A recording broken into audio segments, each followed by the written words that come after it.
নদী এমন নদী, জল চাই একটু যদি, দুহাত ভরে উষ্ণ বালুই দেয় আমাকে। বাংলাদেশের রাজনীতিতে এখন এরকমই একটি গানের মতনই একটি লাইন ভেসে বেড়াচ্ছে, নদী এমন নদী। আসলে অনেকে ভুলে ভুলে বলছেন এ দিদি এমন দিদি, মানে তিস্তা নিয়ে অনেক রকমের আলোচনা হচ্ছে, মাঝখানে বাগড়া দিচ্ছেন কলকাতার দিদি, এবং অনেক সময় এটা এখন বাংলাদেশের রাজনীতির একটা বড় ইস্যু হয়ে দাঁড়িয়েছে। আমরা বলছি তিস্তার কথা, তিস্তার বাইরে অন্য 4টি নদীর নাম দিয়েছেন, বলেছেন মমতা বন্দ্যোপাধ্যায়। কিন্তু আমরা একটু আগেই অন্তত এটি নিউজের এক্সক্লুসিভে আপনারা জানতে পারবেন যে কেন্দ্র আসলে মমতা বন্দ্যোপাধ্যায়ের এই যে বাড়তি 4 নদীর নাম বলেছেন, অল্টারনেটিভ যে প্রস্তাব দিয়েছেন, সেটাকে একেবারেই আমলে নেয়নি। মানে আমরা বলতে চাই সেটা উড়িয়ে দিয়েছে কেন্দ্র। সুতরাং তিস্তাই আমাদের আলোচনার কেন্দ্র, এ নদী এমন নদী আমাদের, এটি আজকের নিউজ আওয়ার এক্সট্রার বিষয়। সঙ্গে আছেন বিএনপির সিনিয়র যুগ্ম মহাসচিব রুহুল কবির রিজভী, আছেন কলকাতা থেকে আগত, বাংলাদেশের অতিথি হয়ে তিনি এসেছেন একটি সেমিনারে অংশ নিতে। তাকে আমরা আজকে পেয়েছি। অন্তত এটি নিউজের দর্শকরা তাকে খুব ভালো করেই চেনেন। তিনি সিনিয়র সাংবাদিক এবং গবেষক সুবীর ভৌমিক আমাদের সঙ্গে আছেন আজকে সরাসরি স্টুডিওতে। অন্য সময় আমরা কানেক্টিভিটিতে তাকে পাই। খন্দকার মনিরুজ্জামান আছেন দৈনিক সংবাদের ভারপ্রাপ্ত সম্পাদক। স্বাগত জানাচ্ছি। আমরা অনুষ্ঠানটি শুরু করতে চাই সুবিধার কাছ থেকেই শুনবো। তার আগে রিজভী ভাই, আপনার কাছে প্রশ্ন যে এই যখন বৈঠকটি হচ্ছে তখন বিএনপি চেয়ারপারসন একটি মন্তব্য করেছেন। উনি খুব বেশি অনেক লম্বা কথা বলেন না, কিন্তু একটু ছোট্ট করে বলেছেন যে দেশ বিক্রি করে দেওয়া হয়েছে, আরও যা যা আছে বিক্রি করে তারপরে নির্বাচনী বৈতরণী পার হবে, এরকম একটি মন্তব্য করেছেন। খুব সংক্ষেপিত অংশটুকু আমরা শুনবো, তারপর আপনার কাছে আমার প্রশ্ন। কি পরিকল্পনা হাসিনার? আজীবন ক্ষমতায় থাকার স্বপ্ন। আজীবন ক্ষমতায় থাকার স্বপ্নের জন্য সে এর মধ্যে অনেক কাজ করেছে, এখনো এই দেশের কিছুই রাখেনি, সবই বিক্রি করেছে। আরো বোধহয় বাকি যেটা আছে সেটাও বিক্রি করে আসবে। কিন্তু দেশ বিক্রি করেও পৃথিবীর ইতিহাসে উদাহরণ আছে, কেউ কিন্তু রক্ষা পায় নাই। তো হাসিনা মনে করে না যে যাদের কাছে বিক্রি করলাম তিনারা তাকে বাঁচাতে আসবে। তারা বাঁচাতে আসবে না। যখন মানুষ জেগে উঠবে, এই দেশের মানুষ অলরেডি ফুলে উঠেছে, ফুসে উঠেছে। এখন এই দেশের মানুষকে শুধু সময়ের অপেক্ষা করা, যে কখন তারা রাস্তায় বেরোবে এবং এই প্রতিবাদীদের, এই যে অন্যায় জুলুম অত্যাচারীদের বিরুদ্ধে তারা রুখে দাঁড়াবে। এটা আমি একটু বিস্তারিত জানতে চাই। উনি খুব ছোট করে বলেছেন দেশ বিক্রি করে কেউ পার পায়নি, এটাকে জি, আমার প্রশ্নটা হলো যে এটা কি উনি শেখ হাসিনাকে কেয়ার করে বলেছেন? আর এর আগে কে কে পার পায়নি? দেশ বিক্রির কতটুকু দেশ ছিল, কতটুকু বিক্রি করেছে, দেশ বিক্রি কত দামে বিক্রি হয়েছে? অনেকগুলো প্রশ্ন একসঙ্গে। অনেকগুলো প্রশ্ন একসাথে করেছেন, উত্তর কি মানে ছোট ছোট করে? হ্যাঁ, ঘটনা হচ্ছে যে বিএনপি চেয়ারপারসন যা বলেছেন, আমি একটু পজিটিভ প্রশ্ন করেছি। উনি তো খুব কেয়ার, নিশ্চয়ই আমিও পজিটিভ উত্তর দিব, দেশ বিক্রি করে কেউ কখনো পার পায়নি। অবশ্যই, মানে উনি হাসিনাকে কাইন্ড অফ কেয়ার করলেন একটু। না, ঠিক আছে। আমি যেটা বলতে চাচ্ছি যে বিএনপি চেয়ারপারসন দেশনেত্রী বেগম খালেদা জিয়া যেটা বলেছেন যথার্থই বলেছেন, এবং জেনে শুনে অত্যন্ত চিন্তা ভাবনা করেই কথা বলেছেন।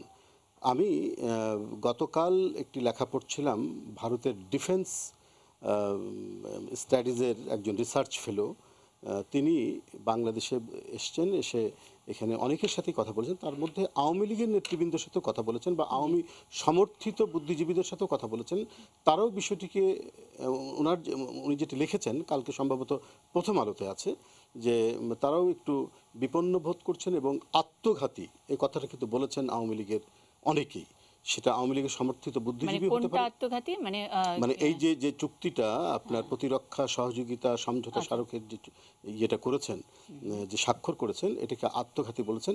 এটা আত্মঘাতী বলেছেন তারা। এখানে একটা বিশ্লেষণ হতে পারে, সেটি হচ্ছে যে সামনে নির্বাচন 2018 বা 19, যখনই যে নির্বাচনটি যেটা আওয়ামী লীগ বলছে, ওই নির্বাচনে অংশগ্রহণের ক্ষেত্রে এইটা একটা বিরূপ প্রভাব ফেলবে। তো তাহলে এই যে বিরূপ প্রভাব ফেলবে, জনগণ এটাকে নেতিবাচকভাবে নিচ্ছে।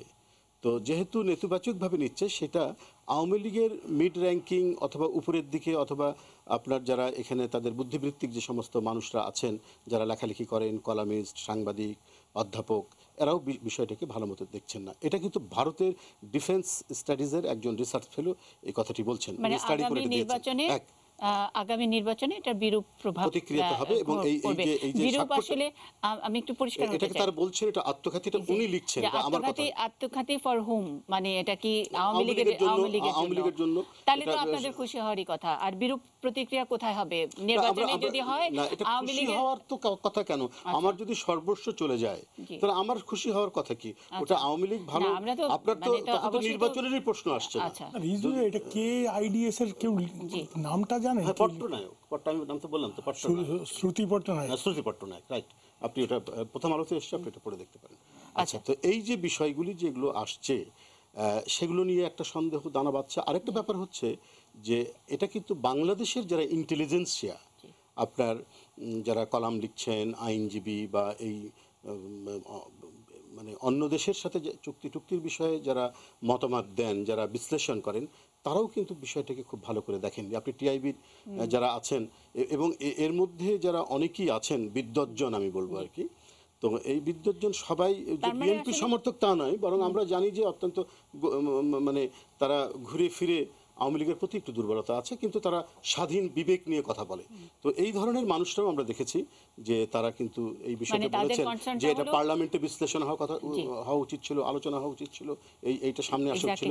যখন না, আমি একটু শেষ করে নিই, যখন এই ধরনের একটি সমঝোতা স্মারক বা চুক্তির বিষয় আসবে, এটা যদি আপনার জনগণের দৃষ্টির বাইরে যদি হয়, এটাকে যদি অন্ধকারের মধ্যে রাখা হয়, তাহলে এই সন্দেহ এবং এই ধরনের আপনার শঙ্কা তৈরি হবে।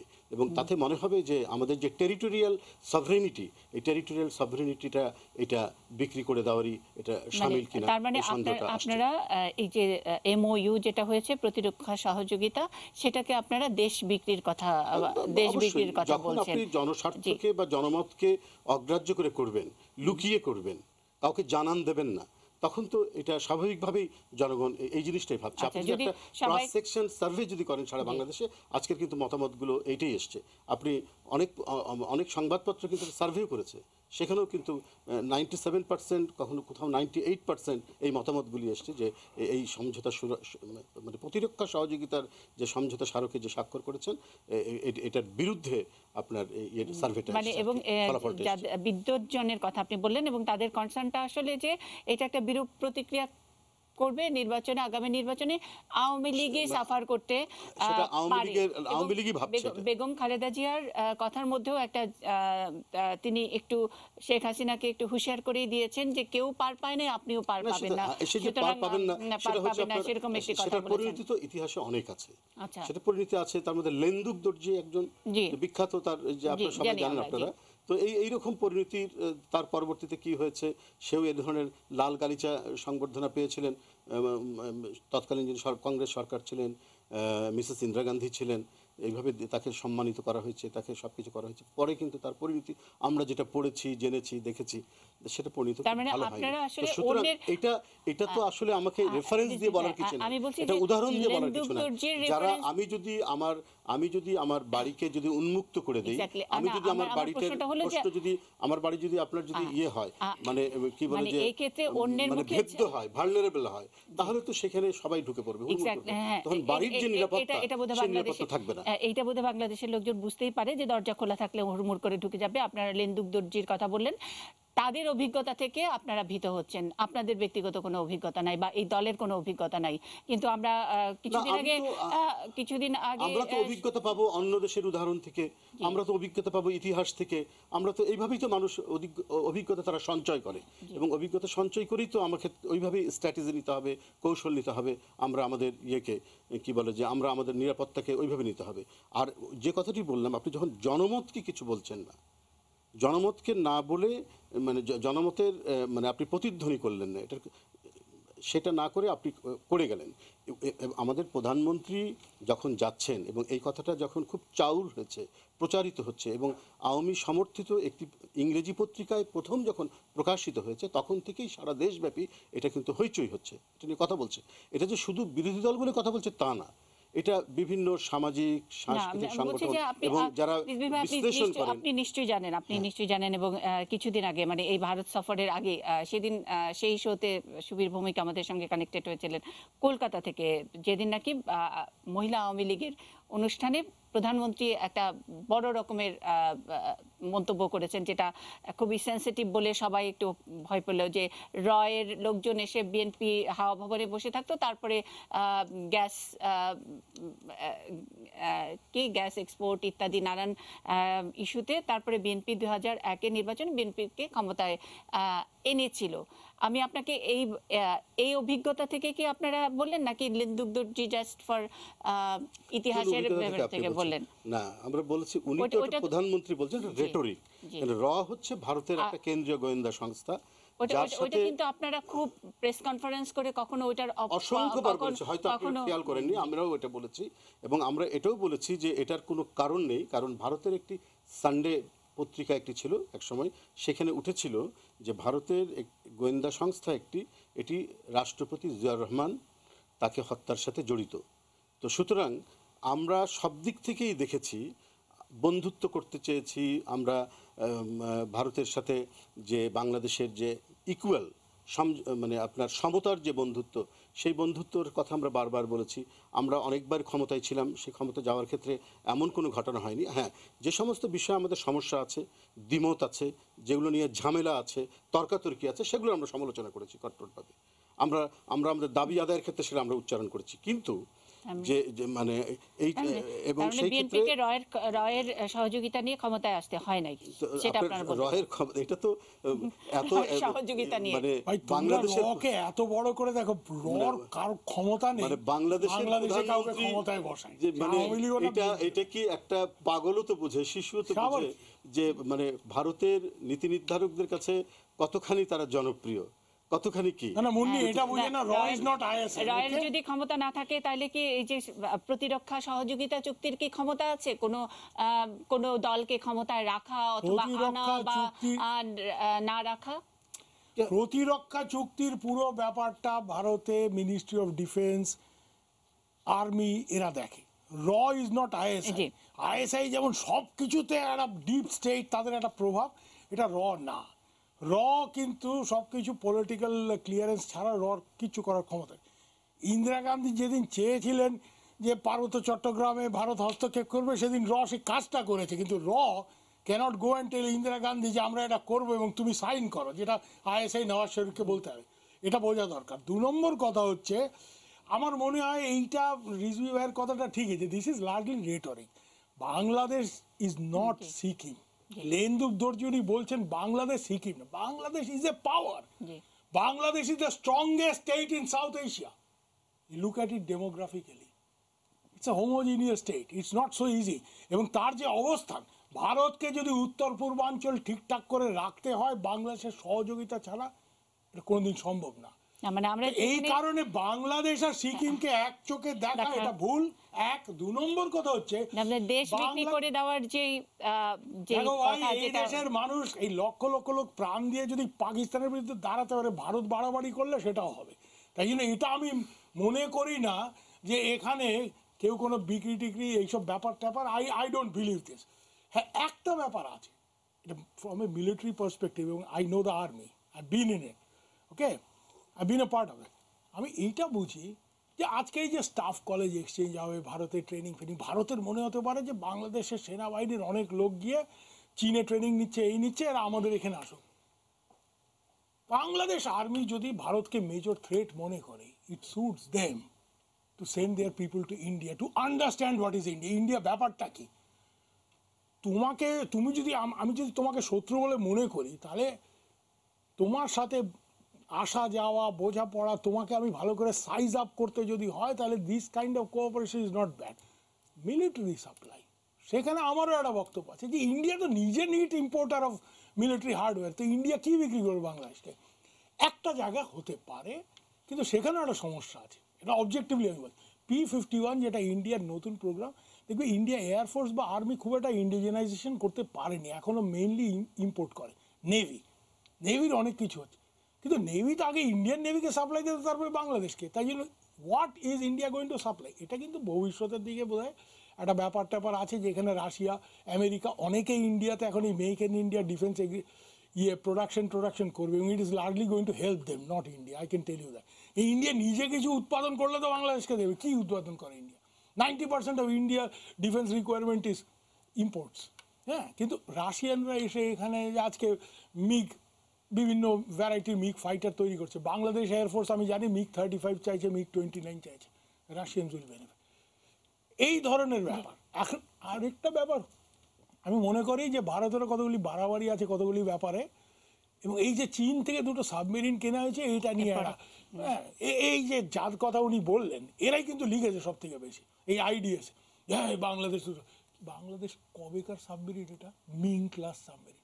So for India this is not A threat. 2 নম্বর হচ্ছে সাবমেরিনটা মিলিটারি ইকুইপমেন্ট কেউ আজকে অর্ডার দিয়ে, এটা কারণ পান বিড়ি সিগারেট না যে তুমি কিনে আনছো।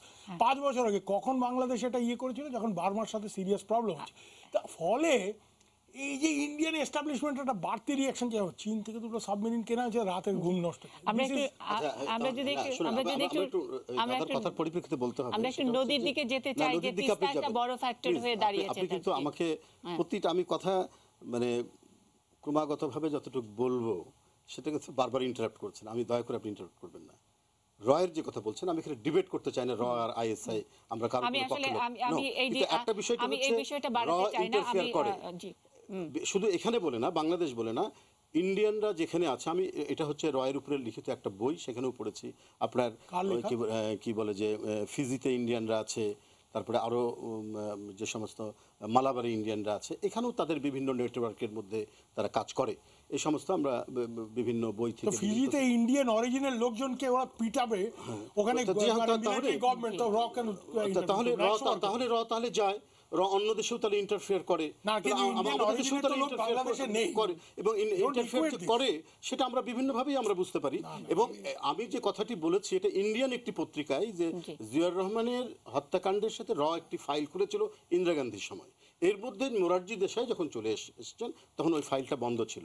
আবার যখন কে বলেছেন জানেন? ওই সানডে পত্রিকা আমি চাকরি করেছি বহু বছর। আচ্ছা, সুব্রমণিয়ম স্বামী যে যখন যা খুশি বলে। আচ্ছা দাদা, সেটা হচ্ছে কে বলেছে আমাদের দরকার নেই, ওটা একটা ইন্ডিয়ান রাইটার কলামিস্ট।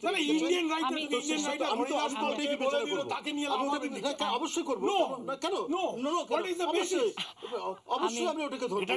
ইন্ডিয়ার একটি পত্রিকা যখন এটা লিখবে এবং তাদের একজন রাইটার যখন এটা লিখবে, কলামিস্ট হোক যেই হোক, তখন আমি তো ওটা বিবেচনার মধ্যে নিবই। তখন তো বুঝতে হবে যে বাংলাদেশে একটি রাজনৈতিক দলকে ক্ষমতায় আনা এবং তাদেরকে প্যাট্রোনাইজ করা, এবং তারা জনগণের সমর্থিত কিনা।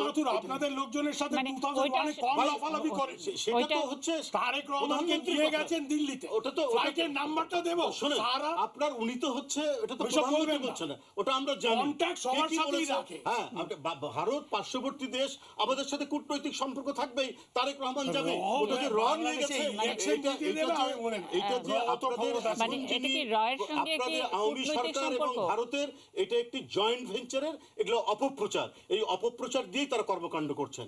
তো এগুলো তো আমাদেরকে, এগুলো সব দেশবাসী জানে যে বিএনপির কোন নেতৃবৃন্দ রয়ের কথায়, আরে মাথুর কেন, মহামাথুর আসুক, বিএনপি তাদের সাথে বাংলাদেশের স্বার্থ নিয়ে তাদের সাথে কথা বলতে যাবে না, এটা আপনার মনে রাখতে হবে। আমরা প্রথম থেকেই বলেছে তো, আম্বানির সাথে কথা বলেছে,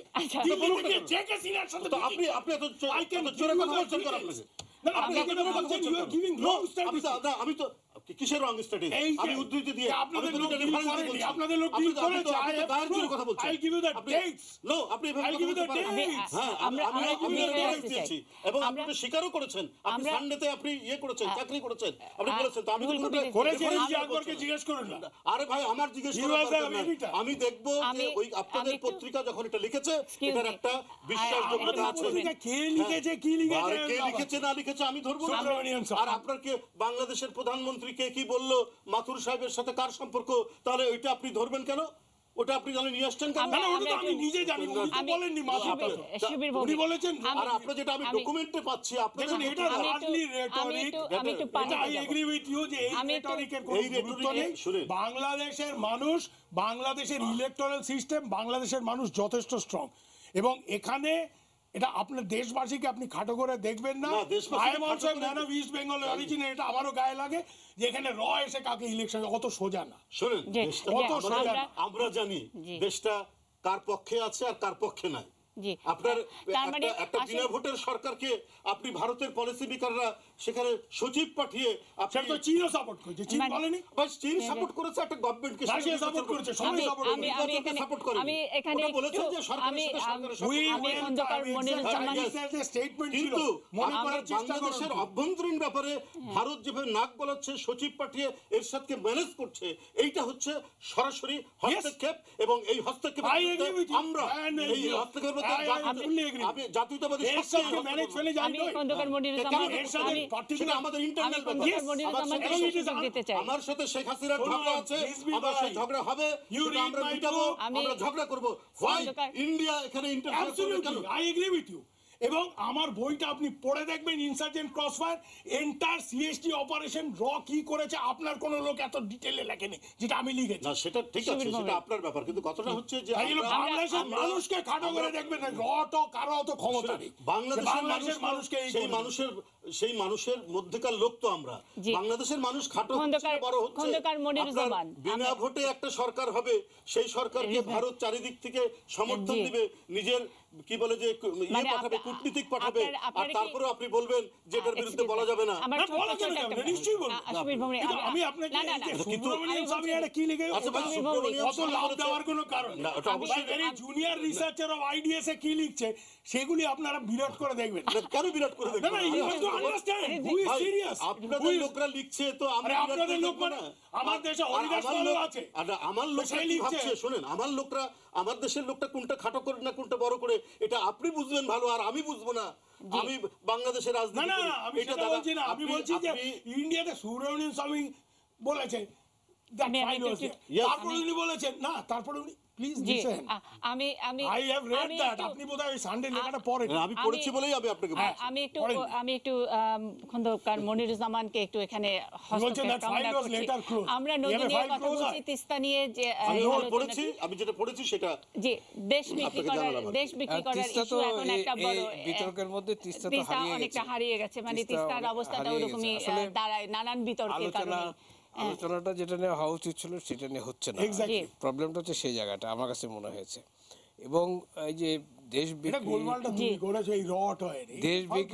বিক্রি প্রশ্নগুলো যেগুলো তোলা হয়েছে, আমি মনে করি এইগুলো হচ্ছে রাজনৈতিক রেটরিক। দেশ কখনো বিক্রি হয় না। হ্যাঁ, এইরকম দেশ বিক্রির কথা বহু আমরা শুনেছি। আমরা এটাও শুনেছি যে পার্বত্য চট্টগ্রামের চুক্তি হলে দেশের 1/10 ভারতের রাজ্য হয়ে যাবে, সেটা হয় নাই। হ্যাঁ, আর দেশ যদি বিক্রি হয়ে থাকে তাহলে 2002 সালে দেশ বিক্রি হয়ে গেছে, যদি সেটা সত্য হয়। কারণ 2002 সালে চায়নার সঙ্গে বাংলাদেশ, তখন বিএনপি ক্ষমতায় ছিল, তারা ঠিক প্রায় একই রকম একটি প্রতিরক্ষা চুক্তি করেছিল, এবং সেটা গোপনে করেছিল। রিজভী সাহেবের বক্তব্যতে গোপনে করলে, জনগণকে না জানিয়ে করলে দেশ বিক্রি হয়ে যায়, সুতরাং সেটাও গোপনে করেছিল। আজও সেটা প্রকাশিত হয়নি, আজও কেউ জানে না। মানে আমার আসলে প্রশ্ন, মানে রিজভী সাহেবের এই বক্তব্যটাকে রেটরিক মনে করেন কিনা একজন সাংবাদিক হিসেবে? আমার কথাটা হচ্ছে যে উনি যদি বলে থাকেন যে গোপনে করা হয়েছে, কাউকে জানানো হয়নি, সে কারণে দেশটা বিক্রি হয়ে গেছে, তাহলে তো 2002 সালে বিক্রি হয়ে গেছে। কারণ ওই চুক্তি কিন্তু এখনো প্রকাশ্য হয়নি, যেটা খালেদা জিয়া গিয়ে আপনার চীনের সঙ্গে করে এসেছে, এবং দেশবাসী কিন্তু কিছুই জানে না ওখানে কি আছে না আছে। শুধু এটুকু জানে চীনের সঙ্গে 2002 সালে একটি সামরিক চুক্তি হয়েছিল।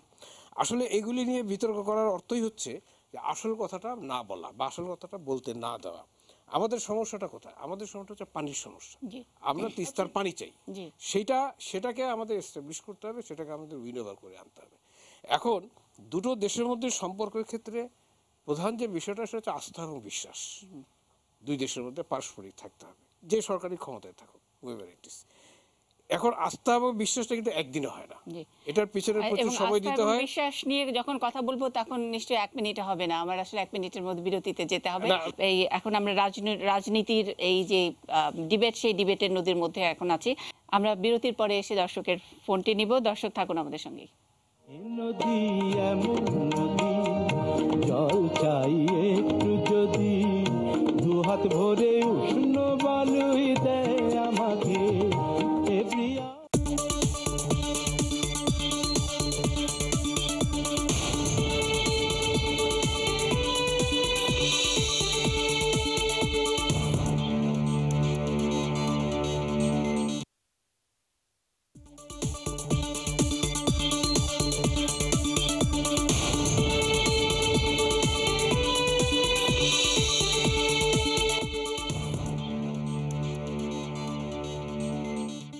এ নদী এমন নদী, জল চাই একটু যদি, দুহাত ভরে উষ্ণ বালুই দেয় আমাকে এ প্রিয়া। এ নদী এমন নদী আমাদের আজকে নিউজ আওয়ার এক্সট্রা শিরোনাম। সঙ্গে আছেন বিএনপির সিনিয়র যুগ্ম মহাসচিব রুহুল কবির রিজভী, আছেন পশ্চিমবঙ্গ থেকে আসা সিনিয়র সাংবাদিক এবং গবেষক সুবীর ভৌমিক, দৈনিক সংবাদের ভারপ্রাপ্ত সম্পাদক খন্দকার মনিরুজ্জামান আমাদের সঙ্গে আছেন। বিরতিতে যাবার আগে মনির ভাই, আপনাকে আমি থামিয়ে দিয়ে গেছিলাম, উইনোভার করার কথা বলেছেন, আমরা একটু নদীতেই ফিরতে চাই। যেই 5টি নদীর কথা মমতা বন্দ্যোপাধ্যায় বলেছেন, আমি একটু আগেই ব্রেকিং নিউজ বলেছি যে কেন্দ্র এটাকে একেবারেই কোনো পাত্তা দেয়নি, মানে এটাকে নাকচ করে দিয়েছে। এখন আমাদের তিস্তা নিয়ে আলোচনা। আসলে কি আপনার তিস্তার পানি নিয়ে যে বাংলাদেশ ভারতের, যেটা আমি আগে আলোচনা বিরতির আগে বলছিলাম যে বিশ্বাস আস্থা অর্জনের বিষয়টি, সেটা তো একদিন হয় না, বহুদিন লাগে। এবং অনেক সময় অনেক বড় ইস্যু দিয়ে হয়, অনেক দিয়ে ছোট ছোট ছোট ছোট ছোট নানা পয়েন্ট নিয়ে, নানা ইস্যু নিয়ে আস্তে আস্তে দুটি দেশ কাছাকাছি আসে। তার মধ্যে ডিফারেন্সও থাকে, প্রচুর থাকবে, এটাই স্বাভাবিক। এবং একটা চুক্তি বা একটা সফর বা দুটা সফর বা 5টা সফর এর মধ্যে দিয়ে এইটা কখনোই অ্যাচিভ করা যায় না আর কি। সে কারণেই আমরা কোনো একটি সফরের যে চুক্তি বলেন বা সমঝোতা স্মারক বলেন, সেগুলিকে ধরে যদি আমরা একটা কনক্লুসিভ ধারণায় যাই, সেটা আমি মনে করি ঠিক হবে না। যে কারণে আমি 2002-এর উদাহরণটি বলছিলাম যে তখনই তাহলে বিক্রি হয়ে যায়, কিন্তু দেশ তো বিক্রি হয়নি, গোপন চুক্তি করেছে, তারপরে কিন্তু দেশ বিক্রি হয় না। আমি মনে করি এটা সম্ভব না, এটা হয় না কখনো। এবং অনেক চুক্তি আছে যেগুলো অনেক সময় ওপেন করা হয় না, যে কারণে বিএনপি করে না, এবং সেটা নিয়ে আমরা সাংবাদিকরা কিন্তু কোনো হইচই করিনি। এই জিনিসটা বুঝতে হবে যে বিএনপি করেছে গোপন চুক্তি, এটা নিয়ে যেহেতু হইচই হয়নি, কেন এটা তো গোপনও না, এটা যেদিন যখন চুক্তি শুরু স্বাক্ষর হয়েছে, আমি 5 মিনিটের মধ্যে আমার এই ফোনের মধ্যে সেটা ডাউনলোড করেছি, জাস্ট উইদিন 5 মিনিটস। আচ্ছা, এবং 10-15 মিনিটের মধ্যে এটা বাংলা চলে এসছে, এবং এই টেলিফোনে আমি সেটা ডাউনলোড করেছি। এটা পুরাটি, এবং হতে পারে যে কিছু কিছু পয়েন্টের সঙ্গে আমরা একমত নাও হতে পারি, হ্যাঁ, যারা বিশ্লেষক, যারা রাজনীতি করেন, তারা একমত নাও হতে পারেন, কিন্তু তার মানে আমি কনক্লুড করে ফেলবো যে দেশটা বিক্রি হয়ে গেল, আমি মনে করি এটা খুবই ভুল এবং এটা ঠিক না, এটা আমাদের দেশের রাজনীতিকে বিষাক্ত করছে। যে প্রশ্নটা আমি পানি সম্পর্কে বলছিলাম, আসলে পানি চুক্তিটা 2011 সালে আমরা সবাই জানি ইট ওয়াজ সেট, হয়ে যেত। মনমোহন সিং এসেছিলেন, লাস্ট মোমেন্টে এটা টর্পেডো করলো পশ্চিমবঙ্গের মুখ্যমন্ত্রী মমতা ব্যানার্জি। এবং এবারও উনি যে কাজটি করলেন, 5টি বিকল্প নদীর নাম দিলেন, তার মধ্যে একটি নদী নাই, আসলে তার কোনো অস্তিত্ব নেই। হ্যাঁ, আর বাকি যে 4টি নদী, সেই 4টি নদী দিয়ে তিস্তার বিকল্প হয় না, এটা হচ্ছে পানি বিশ্ববিদ্যালয়ের কাজ। আমি একটু বলি, এখানে আরেকটা প্রশ্ন আসছে, এটাই যদি ওনার কনসিডার্ড ওপিনিয়ন হয়, এটা উনি 2011-তে কেন বলেননি? এটা কনসিডার ওপিনিয়ন না তো, এটা কেন? কারণ এটা কনসিডার ওপিনিয়ন না, কারণ ওনার বলতে হবে, তার আগে পরে তো কোথাও না, এটা ওনার কনসিডার ওপিনিয়ন না, কারণ অনেকগুলি অ্যাক্টিভিটি এটা নিয়ে তো আজকে বিজেপি বলেছে যে উনকা নিয়ত ঠিক নেই, इसलिए ये सवाल उठा। আসলে তাই, নিয়ত ঠিক নেই, নিয়ত ঠিক নেই। কারণটা হচ্ছে, দেখেন, আপনি কল্যাণ রুদ্রকে দিয়ে একটি কমিশন করে একটি করলেন, কি বলে, সেই রিপোর্টটা কেন প্রকাশ করছে না? কল্যাণ রুদ্রের রিপোর্ট, সেই রিপোর্টটা নিয়ে উনি তালা মেরে রেখে দিলেন। আজ পর্যন্ত সেটা কোথাও আলোচিত হয়নি, ভারতের কেন্দ্রীয় সরকারকেও জানানো হয়নি যে এই রিপোর্টে কি আছে, কি নেই। আমি শেষ করি, এবং কল্যাণ রুদ্রের কথাটা আমি বলছি, উনি কয়েকটা জায়গায় লিখেছেন, তার রিপোর্টের পরে তার কিছু ইন্টারভিউ বা শর্ট কিছু কথা, অত ডিটেলস বলেননি। উনি 2-3টি কথা বলেছেন। একটি কথা হচ্ছে যে এই বাদ দিয়ে তিস্তাকে হত্যা করা হচ্ছে। হ্যাঁ, আজকে মমতা ব্যানার্জি এটা জানেন না, বোঝেন না, আমি এটা বিশ্বাস করি না। উনি এটা জানেন, বোঝেন, আজকে আসলে উনি এটা নিয়ে রাজনীতি করছেন, যে রাজনীতিটা আলটিমেটলি আমি মনে করি বাংলাদেশের তো ক্ষতি করছেই, ওনার নিজেরও ক্ষতি হবে। আমি প্রচন্ড ওই রাজনীতি নিয়ে আমরা একটু সুবীর ভৌমিকের কাছে শুনবো। আর মমতা ব্যানার্জি দুদিন আগে বলেছে, রিজভী ভাই আমি আসছি, একটা ছোট্ট একটু ক্লিপ দেখাতে চাই। আমরা যখন নাকি দিল্লিতে এই বৈঠক হচ্ছে তার কদিন আগেই মমতা ব্যানার্জি বাঁকুড়াতে গিয়ে বলেছিলেন যে তিস্তায় তো পানি নাই। এখন আমরা লিন সিজনের কথা বলে, ইরিগেশনটা বড় ইস্যু, তিস্তায় বাদ দিয়ে যে মানে রিজার্ভার তৈরি করা হয়েছে, আর 6টি বিদ্যুৎ কেন্দ্র, এবং সেটা মানে লিংক সিকিমে, সেটা run of the river project. জি, ওইটা পার্বত্য রাজ্য ন্যাচারাল ড্রপ, ওটাতে পানি কমে না। গাজলডোবায় যেখানে তুমি হয়তো দেখেছো, ওইটাই সেচের প্রকল্প, ওইখানে কিন্তু ওয়াটার আমি ডাইভারশন। ওখানকার মানুষদের একটুখানি দুটি অংশ, আমি অনেক লোকজনের সঙ্গে কথা বলেছি, একটুখানি একটু দেখাতে চাই। তারপর আমরা তিস্তা ব্যারেজ, যেখানে বাংলাদেশের মানে যে গেট, তার বাইরেও আমরা গেটের ওই পাশে আমরা একটু ওটা তো আজকাল কথা বলেছি, হোমিওপ্যাথি ওষুধ থেকে পানি সবই বোঝেন না। এখানকার মানুষ ইয়ে হবে না, কম পাবে। কম পাবে, কিন্তু আপত্তি আছে আপনাদের? আপত্তি তো আছে, ওই জন্য তো মমতা ব্যানার্জি আজকে গেছে, তো কালকে গেছে। ওটা তো খালি মমতা ব্যানার্জির আপত্তি, এখানকার মানুষরা বলে তো এখানকারও মানুষের আছে। আমরা তো ঠিকই আজকে এসে বলছে। না না, ঠিকই, কে বলছে ঠিক আছে? এই জলটা যে জল জমি চাষ হয় ওদিকে, এই জমি দিয়ে জল চাষ হয়, ওই যে রিং কেনাল আছে, জল চাষ হয়, জমি চাষ হয় না, ধান চাষ হয়, সবজি হয়, আপত্তি তো আছেই। আজকে কি হচ্ছে, আজকে কোথায় হচ্ছে বলেন? আজকে হচ্ছে তো দিল্লিতে হচ্ছে, তিস্তাতে বাংলাদেশের জল সাপ্লাই করতে হবে, এরকম এই জলটা বন্ধ করতে হবে।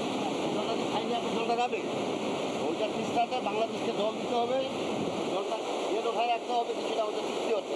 বাংলাদেশে যে শেখ হাসিনা আছে প্রধানমন্ত্রী, তার সঙ্গে চুক্তি করতেছে নরেন্দ্র মোদী। আজকে দিল্লিতে বসে আছে না, কালকে আসছে, 4 দিন থাকবে। চাকরি থাকবে, ভালো হয় তাহলে, চুক্তিটা হলে কি ভালো হয়? তাহলে ভালো হয়, চুক্তি তারা এমনি দিবে না, ও বাংলাদেশ থেকে আমারও সুবিধা দিতে হবে। টাকা টাকা কেন দেবো? অন্য সেটা তো আমি বলতে পারবো না, সেটা প্রধানমন্ত্রী আছে, মুখ্যমন্ত্রী আছে, মুখ্যমন্ত্রী তো রাজি নাই, প্রধান মুখ্যমন্ত্রী রাজি আছে, নন্দন তো রাজি নাই বাংলাদেশ। মুখ্যমন্ত্রী তো বুঝে না, প্রধানমন্ত্রী বুঝতেছে, মুখ্যমন্ত্রী তো বুঝতেছে না। মমতা ব্যানার্জি অনেক কিছু বোঝে না। বুঝে না। এটাকে আপনারা জল আছে নাকি নাই কোনটা বলেন আপনাদের ভাষায়, আপনারা যারা চাষাবাদ? জল আছেই, জল আছে, জল প্রচুর জল আছে। তাহলে কি আপনাদের চাষাবাদে অনেক অসুবিধা হবে? হ্যাঁ, বেশি জল লাগবে না তো চাষাবাদ করতে। আচ্ছা, যা জল দিয়ে গেছে আবার জমি গাছে খুব ভালো, মাঝখানে আচ্ছা, খুব ভালো হয়েছে। আচ্ছা, কিন্তু তারপরে তো জল, আর এখন তো আর বেশি লাগবে না জল। চাষাবাদে জল তো বেশি লাগে না।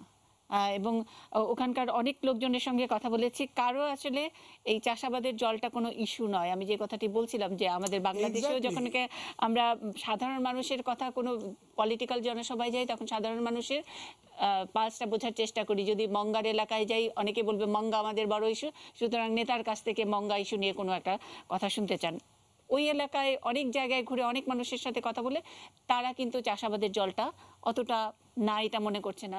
বাংলাদেশকে কেন দিবে না সেটা নিয়েও তাদের একটু বিস্ময়, এবং অনেকে আসলে মন্তব্য করেছেন। এক ভদ্রলোক বলেছেন মমতা তো আসলে কিছু জানে না, মানে একজন সাধারণ মানুষ, তিনি তার মুখ্যমন্ত্রী সম্পর্কে এরকম মন্তব্য করেছেন, উনি তো জানেন না, উনি বাংলাদেশকে দিবে কি দিবে না এটা নিয়ে উনি সিদ্ধান্ত নিতে পারছেন না। এই বিষয় নিয়ে আমি একটু রিজভী ভাই আপনার কাছ থেকে একটু জানতে চাচ্ছি যে তিস্তা ইস্যুতে পশ্চিমবঙ্গের বাগড়া, আমি মানে জাস্ট এই ইস্যুতে আসার আগে জাস্ট 2-3 মিনিট আমি একটু নিরাপত্তার বিষয়ে বলবো।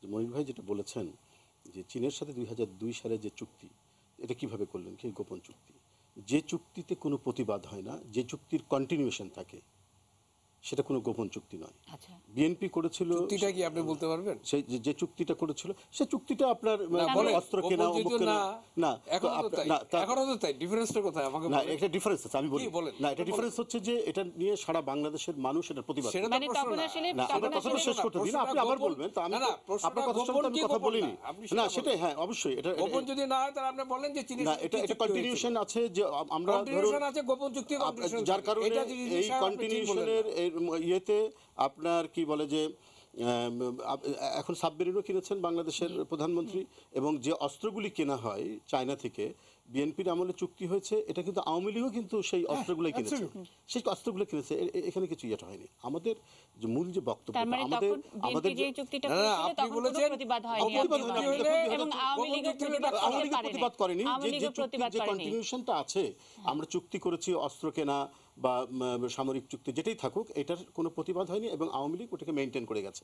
এবং সেই হিসাবে এখনো কিন্তু তার মানে কি সামরিক বাহিনীর যে অস্ত্রশস্ত্র কেনা হয় চায়নার কাছ থেকে, তার মানে কি আওয়ামী লীগের কাছ থেকে জানিয়ে করেছিলেন? যে আমাকে একটু সময় দেবেন আর কি, একটু বেশি ইন্টারফেয়ার করলে তো আমি তো বলতে পারবো না। কেন এখন প্রশ্নটা কেন আসছে, এটা একবারে অযৌক্তিক না। সেটা হচ্ছে চীনের সাথে আমাদের কোনো কমন বাউন্ডারি নেই। আমরা অনেক দিক থেকে যেমন আমাদের বন্ধুত্ব আছে ভারতের সাথে, আবার কিছু আশঙ্কা আছে। এটা তো অমূলক না, এটা শুধু বিএনপি তো বলছে না, আরও অনেক বিষয় আছে। আমাদের যে সীমান্ত সংঘাত সেটা এখনো বন্ধ হয়নি, বাংলাদেশি লোক সেখানে হত্যা হচ্ছে। তারপরে আরও আমাদের যে ধরেন আমরা যদি ব্যবসা বাণিজ্যের কথাই যদি ধরি, অশুল্ক বাধা দিয়ে আপনার যে পরিস্থিতি তৈরি করা হচ্ছে, আমাদের পণ্য হয়ে যেতে পারছে না। তো এগুলো নিয়ে এক ধরনের তো হার্ট বার্নিং আছেই, এক ধরনের তো শঙ্কার ব্যাপার আছেই। তো এই যে ঘটনাগুলো, সেই ক্ষেত্রে একটা নিরাপত্তার ব্যাপারটা এটা অত্যন্ত খুব স্পর্শকাতর একটা বিষয়। এবং স্পর্শকাতর বিষয় বলে এই মুহূর্তে ভারতের সাথে এই যে আপনার সমঝোতা স্মারক, প্রতিরক্ষা সহযোগিতা সমঝোতা স্মারক, এইটা নিয়ে জনমনের মধ্যে একটা শঙ্কা এবং একটা ভীতি মানুষের মধ্যে এটা কাজ করছে, এবং কাজ করছে বলেই চারিদিক থেকে এই বিরোধিতা আসছে। সেইটা চীনের সাথে এই বিষয়গুলো কিছুই ছিল না। তার মানে আসলে প্রতিবাদ হয়েছে বলেই এটাকে আপনারা বলছেন দেশ বিরোধী অথবা দেশ বিক্রি করে দেওয়ার যুক্তি। নিঃসন্দেহে যখন এই সমস্ত আপনি কন্ডিশনগুলোকে আপনি যদি বিবেচনা যখন করবেন না, আমাদের যে কমন বাউন্ডারি থাকার কারণে এখানে যে প্রতিদিন বিএসএফ এর হাতে, প্রতিদিন না হলে 2 দিন পরপরই একটা, আমি দেখেছি কিছুদিন আগে একটা রিপোর্ট দেখেছি, প্রতি 2 দিনে একজন করে বাংলাদেশি মানুষ এখানে হত্যা হচ্ছে। তো এটা নিয়ে তো এক ধরনের তো বিরোধ আছেই। আমরা তাই বলে আমাদের বন্ধুত্ব ছেড়ে দিচ্ছি না, কিন্তু ভারত যে আমাদের প্রতি যে আচরণটা করছে, এই আচরণের কারণে বাংলাদেশের মানুষের এক ধরনের বিরোধিতা আছে। বাংলাদেশের মানুষ ভারতের এই আচরণটাকে কখনোই সহজভাবে নেয় না। এর সাথে ব্যবসা বাণিজ্য অন্যান্য বিষয়গুলো এর সাথে যুক্ত হয়ে আছে। তো সুতরাং এই কারণেই যখন এইরকম একটা বিষয়, একটা বৈরী বিষয় যেখানে যুক্ত আছে, সেখানে সেই দেশের সাথে যখন প্রতিরক্ষার মতো একটি স্পর্শকাতর বিষয় আমি যখন চুক্তি করব অথবা সমঝোতা স্মারকে স্বাক্ষর করব, এইটা জানান দেওয়া উচিত। এটা প্রকাশ্য চীনের সঙ্গে চুক্তি করলে আমার জানানো উচিত না, ভারতের সঙ্গে করতে হবে, রাশিয়ার সঙ্গে চুক্তি করলে জানানো উচিত না। প্রতিবাদ হলে এটা দেশ বিরোধী।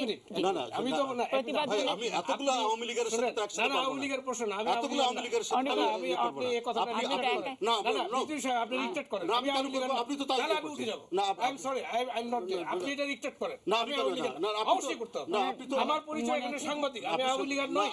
You have to retract it if you want to have me in this. আপনি আওয়ামী লীগের, otherwise I will leave this seat. আপনি আওয়ামী লীগের সুরে কথা বলছেন। আমি কার সুরে কথা বলছি আই ডোন্ট কেয়ার। আমি আওয়ামী লীগের না, আপনাকে আরেকটা রিট্রাক্ট সুরে করতে হবে। আমি সেটা, you must retract it. No আমি আপনার বক্তব্যের সময় আমি ইন্টারফেয়ার করিনি। আপনি আমার বক্তব্যের কথা বলেছেন 35 মিনিট আমি কথা বলি, কিন্তু আপনি 35 মিনিট কথা বলেছেন, আপনি 10 মিনিট কথা বললেও আমি ইন্টারফেয়ার করিনি। আমি 10 মিনিট কথা বলেছি, আপনি 10 মিনিট 15 মিনিট আপনি 30 রিট্রাক্ট মিনিট কথা করেন যে বলেন। আমি আওয়ামী লীগের নই। সেটা আমি জানি না, কিন্তু আপনি otherwise I will leave the discussion. আপনি মনির জামান, লিড করতে পারেন। আমি সরি, আপনি যেটা সবচেয়ে বড় যেটা আমি এরকম অশালীন লোকের সঙ্গে কথা বলছি। আর কি বলেন মনির জামান, আমি না উনি তো বললেন যে এতগুলো আওয়ামী লীগের তো হয়তো আমাকে আওয়ামী লীগের বলছেন। আমি আপনাকে বলছিলাম আই অলসো আপনি তথ্য দিয়ে কথা বলছেন।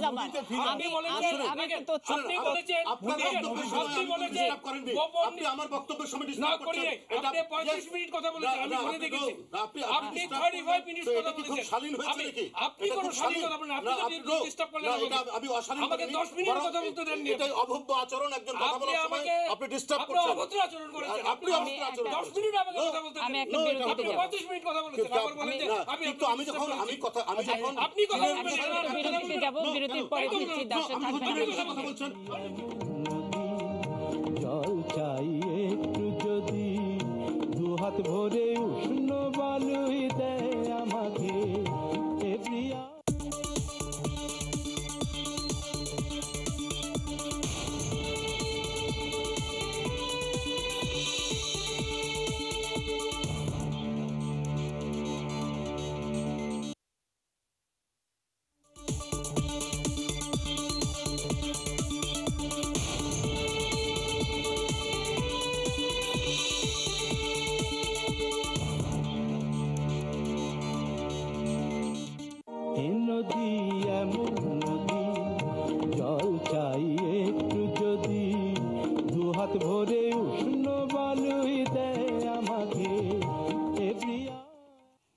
নদী এমন নদী আমাদের নিউজ আওয়ারে এক্সট্রা আজকের শিরোনাম। আমরা বিরতিতে যাবার আগে নদী নিয়ে কথা বলতে বলতে অন্যান্য অনেক বিষয় নিয়ে কথা হয়েছে। আমরা একটু নদীর মমতার পলিটিক্স, এবার যে 5টি যেই নদীর কথা মমতা ব্যানার্জি বললেন, এই পলিটিক্সটা আসলে কেমন পলিটিক্স? সুবীর ভৌমিক। এটা ব্যাগড়া দেওয়ার রাজনীতি, এর বেশি কিছু না। এখানে আমার দুটো ক্লিয়ার অবজারভেশন আছে। মমতা বহু বছর রাজনীতি করে, আমরাও যতদিন উনি রাজনীতি করছেন আমরাও ততদিন সাংবাদিকতা করেছি, ওনাকে কাছ থেকে খুব দেখেছি। উনি বিজেপির সাথেও ঘর করেছেন, কংগ্রেসের সাথেও করেছেন, এখন নিজে একা ঘর করছেন, নানা রকম খেলাধুলো উনি করেছেন এবং সেই খেলাধুলোগুলির সাথে আমরা পরিচিত। এখানে দুটো ব্যাপার। উনি যদি এটা মনে করতেন, উনি 2011 সালে মনমোহন সিং ড্রাফট নিয়ে এসেছিল, সেটা বাগড়া দিয়ে শেষ মুহূর্তে, যেটা মনির ভাই বলেছেন সঠিক কথা, উনি গোলমাল করলেন। মনমোহন সিংয়ের একটা কম্পালশন ছিল, উনি কোয়ালিশন, মনমোহন সিং ওয়াজ ডিপেন্ডেন্ট, তো সেই সব ইয়ে করে। এখন তারপরে উনি কিন্তু কল্যাণ রুদ্র, যিনি অত্যন্ত রেসপেক্টেড একজন হাইড্রোলজিস্ট, রিভার সায়েন্টিস্ট, যার লেখা আপনারা পড়েছেন, তাকে দিয়ে একটা কমিটি করলো, 1 ম্যান কমিটি। কল্যাণ রুদ্র একটা রিপোর্ট দিলেন এবং রিপোর্টটা উনি 3 মাসে দিলেন, কারণ ওনার বেশি সময় লাগে না। উনি এটা নিয়ে আগেও গবেষণা করেছেন, যেটা মনির ভাই বলছিলেন হি ইজ রাইট, যে বাঁধ বিরোধী। উনি তো নেহেরুকে গালিগালাজ করেছেন যে এই নেহেরু এই বাঁধের কালচার এনে এই ইন্ডিয়াতে রিভারগুলি নষ্ট করেছে, ইত্যাদি ইত্যাদি। যাই হোক, উনি একটা কথা বারবারই আমাদের বলেছেন যে আমি একজন নদী বিশেষজ্ঞ, আমি নদী ভালোবাসি এবং আমি নদীর স্বাভাবিক প্রবাহটা থাকুক সেটাই চাই, নাহলে নদী মরে যায়। এই বাঁধ টানদের উনি বিরোধী। তারপরে আরেকটা কথা আসছে, মানে তার ইন্টারনাল পলিটিক্স হিসেবে না পলিটিক্স না, মুন্নি এটা বোঝার চেষ্টা করো, লেট মি ফিনিশ। যে কল্যাণ রুদ্র সেই রিপোর্টটা 3 মাসের মধ্যে দিলেন। আমরা কল্যাণদাকে তখন থেকে জিজ্ঞেস করেছি, কল্যাণদা বলছেন না আমি তো ওথ বাউন্ড, আমি এটা নিয়ে বলবো না, সরকার যখন এটা ফ্ল্যাশ করবে পাবলিক ডোমেইনে তখন আমাকে প্রশ্ন। মমতা এটা কিন্তু পাবলিক ডোমেইন আনলেন না। এখন মমতা তো নদী বিশেষজ্ঞ না, আমিও না, রিজভি সাহেবও না, মনির ভাইও না, তো যাকে দিয়ে তুমি রিপোর্টটা করিয়েছো তার রিপোর্টটা কেন পাবলিক ডোমেইন আনছো না? If you are so sure যে তুমি বলছো কিস্তা নিয়ে এই হয়ে যাবে ওই হয়ে যাবে, সেখানকার লোক তুমি দেখাচ্ছ তারা কি বলছে মানুষ দেখছে, তো উনি এই রিপোর্টটা পাবলিক ডোমেইনে আনলেন না। এর মধ্যে একটা বড় রকমের গোলমালের গন্ধ পাচ্ছি। 2 নম্বর কথা, উনি যদি এই 5টা নদী, এই যে একটা অল্টারনেট ফর্মুলা বলে আজকে উনি দেখাবার চেষ্টা করেন, যেটা নদী বিশেষজ্ঞরা এবং রাজনৈতিক লোকজনের হাস্যকর বলে মনে করছে, ভারত সরকার ইতিমধ্যেই বলে দিয়েছে যে এটা ফালতু কথা। এই জন্য ভারত বাংলাদেশ যৌথ বিবৃতি যেটা প্রকাশিত হয়েছে শেখ হাসিনার ইয়ের সময়, তাতে কিন্তু এই অল্টারনেটিভ প্রস্তাব কোনো জায়গা পায়নি, সেখানে কিন্তু কমিটমেন্ট টু ডু তিস্তা সেটাই জায়গা পেয়েছে। এখানে প্রশ্নটা হচ্ছে যে উনি যদি এটা ওনার অল্টারনেট ফর্মুলা হয়ে থাকে, তো এটা উনি 2011, 12, 13 এতদিন কিছু না বলে হঠাৎ 2017-তে যখন একটা রাস্তা বেরিয়েছে মোটামুটি, তখন উনি দুম করে এটা করলেন। আমি মনে করি এই পুরো ব্যাপারটাতে ওনার একটা বড় পলিটিক্যাল গেম আছে এবং এই গেমটার নানা রকম ডাইমেনশন আছে। সেই জন্য উনি এই নতুন করে পুরো ব্যাপারটা কোল্ড স্টোরেজে পাঠানোর জন্য, ব্যাগড়া দেওয়ার জন্য, কেন আমরা জানি আপনার দেশে এটা হয়, আমার দেশে এটা হয়, একটা ব্যাপারকে বানচাল করতে গেলে কমিটি বানা দো, ফিজিবিলিটি রিপোর্ট দেগা, 5 মাস 6 মাস অমুক তমুক, এগুলি উই নো ইট। এই গোলমালটা উনি ইচ্ছে করে করেছেন। এর ব্যাপার, এটার মধ্যে কোনো টেকনিক্যাল জাস্টিফিকেশন, এরপরে আমরা যাদের সাথে কথা বলছি তার সব থেকে বড় কারণ, যেটা মনির ভাই খুব সঠিকভাবে বলেছেন, যে তিস্তার যে ওয়াটার ভলিউম, এই নদীগুলি খুব ছোট ছোট নদী, এগুলি গিয়ে বড় নদীতে মিশে যাচ্ছে, এর নিজস্ব বেসিন এরিয়া খুব limited. This cannot be an alternative to Teesta. 2 নম্বর হচ্ছে Munni, logically common sense. What is the common sense? কি ভাই তিস্তা এত বড় নদী, তাতে যদি পানি না থাকে তো এই নদীগুলিতে কোথা থেকে পানি থাকবে? তো তুমি নিজে বা কি রাখবে আর বাংলাদেশকে বা কি দেবে? এখানে কিন্তু পুরো একটা বড় রকমের গোলযোগ পাকানোর রাজনীতি সে করে আসছে এই 2010-11 থেকে। উত্তরবঙ্গে তার দলের অবস্থা ভালো না। নদিয়ার পর থেকেই তুমি যদি দেখো যে গত এমপি নির্বাচনে হই হই হই হই করে সে 42টার মধ্যে 34টা আসন পেয়েছে, কিন্তু যেসব এরিয়ায় উনি এই যে তদবিরবাজির মানে রাজনীতি করেছেন, তাতে কিন্তু খুব চিড়ে ভেজে নেই, বুঝতে পেরেছ? উনি ওখানে যে মাইনরিটি পলিটিক্সটা করছেন, এরা উর্দু স্পিকিং একটা লবি, তাদের নিয়ে উনি করছেন। বাঙালি মুসলমান ওনাকে ভোট দেয়নি, তাহলে মুর্শিদাবাদে প্রণববাবুর ছেলে অভিজিৎ আর অধীর চৌধুরী নির্বাচন জেতে, গনি খানের ভাই এবং ভাতিজি মালদার 2টো সিট নিয়ে গেছে, উত্তর দিনাজপুরে সেলিম ভাই মানে আমাদের সিপিএম এর Selim, why they have not voted for her, তার এই যে এই নূর মোহাম্মদ বরকতে অমুক তমুক সালা পাকিস্তানি লোক, হ্যাঁ, অল দিস পিপল, যে ফিরাদ হাকিম ওপেনলি ডনের রিপোর্টারকে বলছে যে মহতারমা, ভদ্রমহিলা এসেছিলেন, হ্যাঁ, ইয়ে আপনার এই এলাকা সমঝে পাকিস্তানি সমাজ লিজিয়ে, বলে কলকাতার বন্দর এলাকা দেখিয়ে। এইসব লোক তো ওনার আশেপাশে। তো এখানে একটা বড় খেলা আছে। উনি বছরে 3 বার পাকিস্তানের হাই কমিশনারকে সময় দেন, রেড কার্পেট ওয়েলকাম দেন, জানি না কেন ফান্ডিং টান্ডিং পান কিনা, অথচ উনি বাংলাদেশের হাই কমিশনার বা ডেপুটি হাই কমিশনারকে সময় দেন না। এবং তার এই সাকরেতরা সেদিন বঙ্গবন্ধুর মানে মূর্তি তুলে দাও, ভেঙে দাও, এইসব নিয়ে একটা গোলমাল পাক। So we know all this game. 1993-তে যেদিন ভারতবর্ষে ব্যাপক এক্সপ্লোশন হয়েছে বোম্বেতে, তারপরে নরসিংহ রায় সরকার টাডা আনলো, তখন কিন্তু উনি কংগ্রেসে, বিজেপি, সিপিএম, কংগ্রেস সবাই এটা সাপোর্ট করেছে এক্সেপ্ট মমতা ব্যানার্জি। তারপরে কিন্তু উনি সঞ্জয় দত্তের সাথে মিটিং করলেন। এই যে খেলাটা উনি এখানে খেলছেন, আমি কিন্তু একজন বাঙালি হিসেবে, তোমরা ভারতীয় বলো, আমার কিন্তু খুব রাগ ওঠে বাংলাদেশের লোকে। আমি কি বাঙালি না নাকি?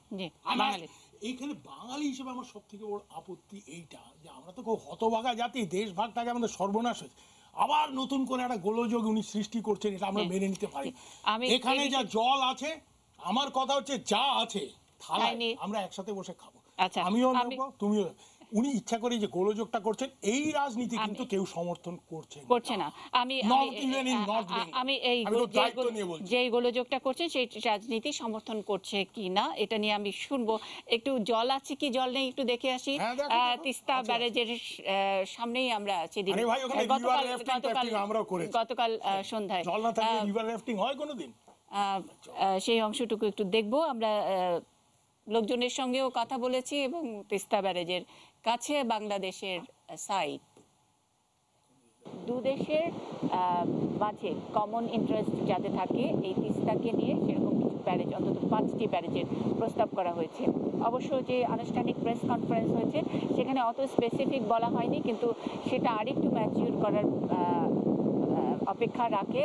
দু দেশের পানি সম্পদ নিয়ে যারা কাজ করেন তারা সেটাই আরেকটু খতিয়ে দেখবেন এবং এই বছরেই মাঝামাঝি সময়ে তিস্তা চুক্তিটি বাংলাদেশের সঙ্গে ভারত করে ফেলবে, এরকম একটি মানে একেবারে স্ট্রং তথ্য অন্তত আমরা সংগ্রহ করতে পেরেছি।